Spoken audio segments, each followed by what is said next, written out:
Are you listening? Damn.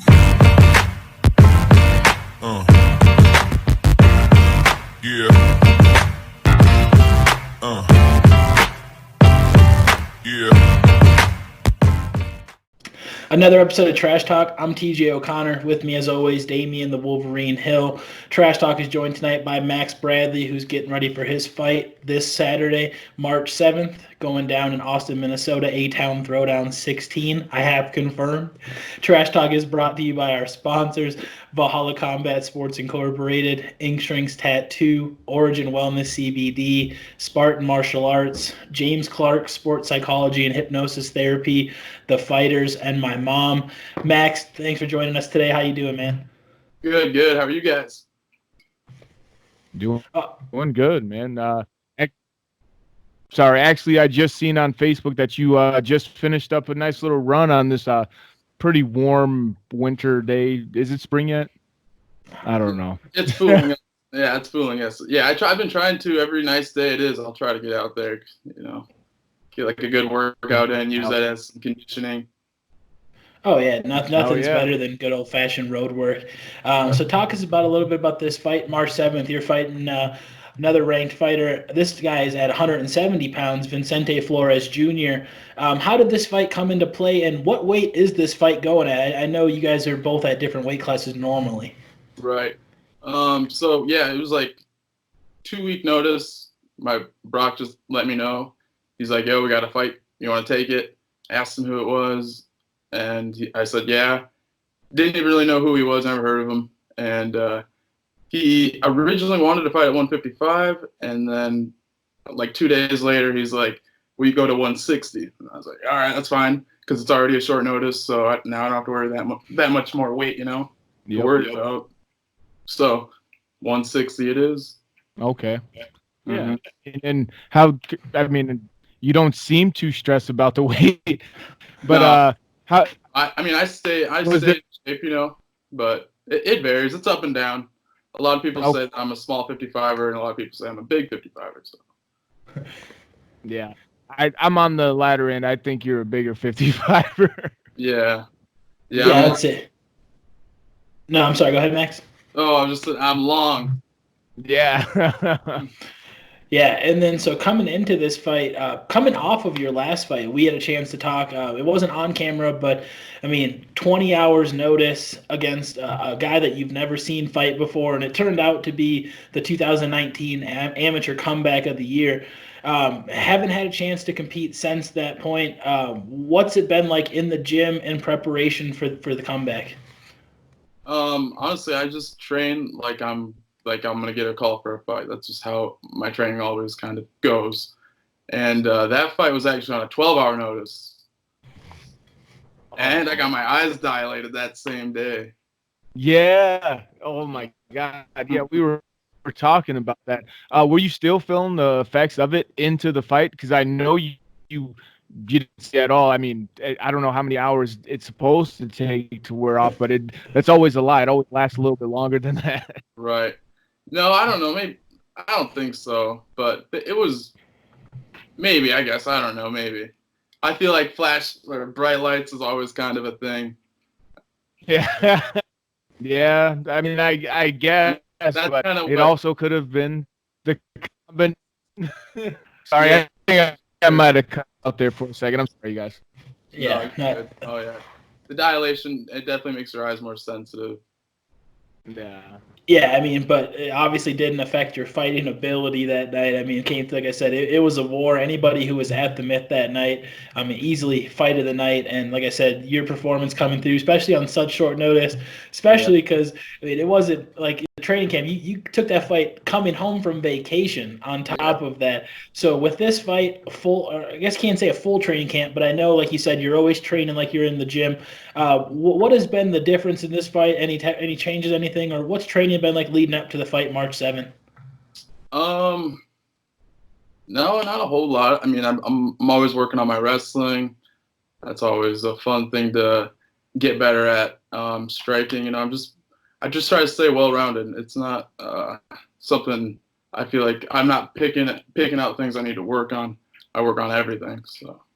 Yeah. Well, one of the things that I was saying to you after your last fight was like, it seems like you get a little bit better as the fight goes on. Is that something that you kind of feel as well? And is that kind of just always being in the gym and always training and always practicing? You know that you get in kind of the habit of things, is that kind of like how practices kind of even start off for you, or like first round is a warm up and the rest of it is grind? No, maybe I guess, but I'm not like on purpose. But the way we do sparring, that's kind of how we do it. So maybe that is kind of have something to do with it. Yeah. We'll kind of like elevate, you know what I mean? We'll get more and more intense. But if I could, I'd finish every fight in the first round. Oh yeah. Yeah, you don't get paid Well, by the it's one of minute. Yeah. Well, it's one of those things that I respected about your last performance, and then just about that style too, because when you have a guy that comes out there trying to explode right away, I don't know, you're able to handle that a little bit better, and then bring them into deeper waters and drown them, and then also knowing that you have that pace yourself. I mean, grappling, I don't know. I kind of lost where I was trying to get at, but the point is just that even against a guy who's explosive in the first round, you can handle that really well, and a guy that's willing to try to drag on the fight, you handle that pretty well too. It's just one of those things that I just believe is a better mindset or type of attribute to have in the long term of MMA. Yeah, that sounded. I feel it. I feel where you're going with it. Yeah. Sure. Oh, For yeah. sure. And I'd rather, I think it's more, it feels better to break people. You know what I mean? Break them down. Pick Oh out, yeah. by the second round, third round, you find out what they're good at, what they're not. And then you can pick them apart. You definitely, and that's the thing about fighting, and especially MMA, is as the fight progresses, it's the person that is able to push the pace more, or even just be in the right mind. I mean, we've all been there where you're really tired and your thoughts aren't processing, so everything else starts going wrong. So being able to stay fresh and push that pace. I mean, looking into the fight here against Vicente, what type of fight are you expecting? Have you seen any of his past performances? And what type of fight do you expect come this Saturday night? I'm expecting him to probably go for takedowns, and that's about it, really. I'm not really too concerned about anything else. Yeah. I do. Sorry. I think our reaching range is going to be a big difference, so I'm not too worried about the striking. And the only fights I've seen him, the one was finished really quick, and I'm not sure if he tried to go for the takedown and he got finished, or if it was the other way around.